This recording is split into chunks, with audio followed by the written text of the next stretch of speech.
Bang video, I've been getting an increased amount of messages from Muslims. And no, they are not death threats or any kind of aggressive or insulting messages this time.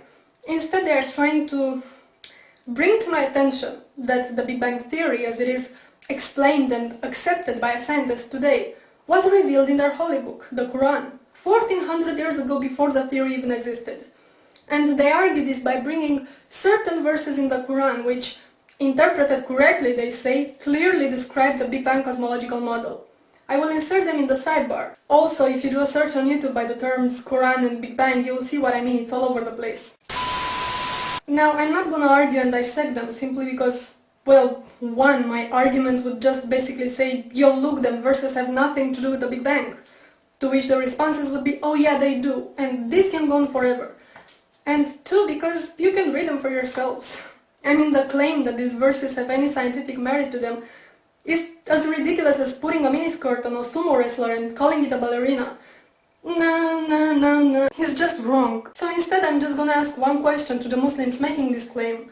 And not just this claim, because you see, while most Christian creationists try to negate science altogether, going, evolution? Where? Big Bang? Never happened. But no, Muslims have a different approach. They go, it's all here in my book, man. See this verse here? This is what it really means. You got pawn, motherfucker. Allahu Akbar.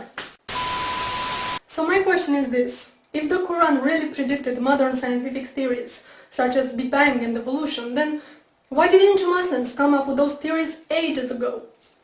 If all those things were revealed in your holy book 1400 years ago, it means that you had 1400 years at your disposal to explain to us infidel fools how things really work. But you didn't, did you?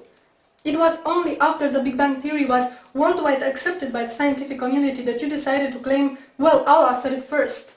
And same goes with evolution. So, why? I'm just asking.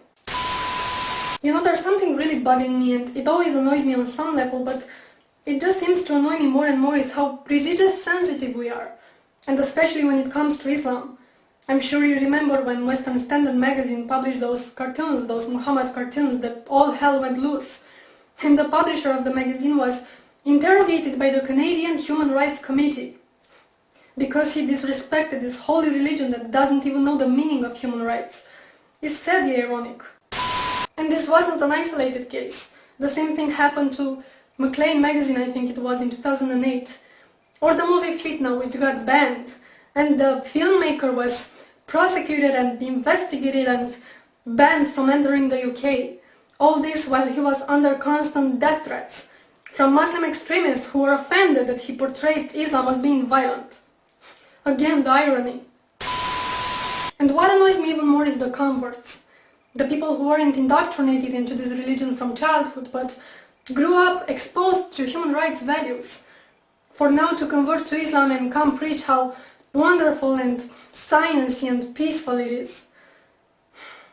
The religion of peace that punishes apostasy with death. Oh, how great it is to live in the Western society and get all religious sensitive and offended when a particular dogma is criticized. Do you know that 1/3 of the world doesn't even have religious freedom? And it's not a coincidence that those countries are so populated, they account for almost 70% of the world population. Let me say this again. 70% of the world population doesn't have religious freedom. You will have to look at the calendar and see what year it is, and ask yourself, what the fuck?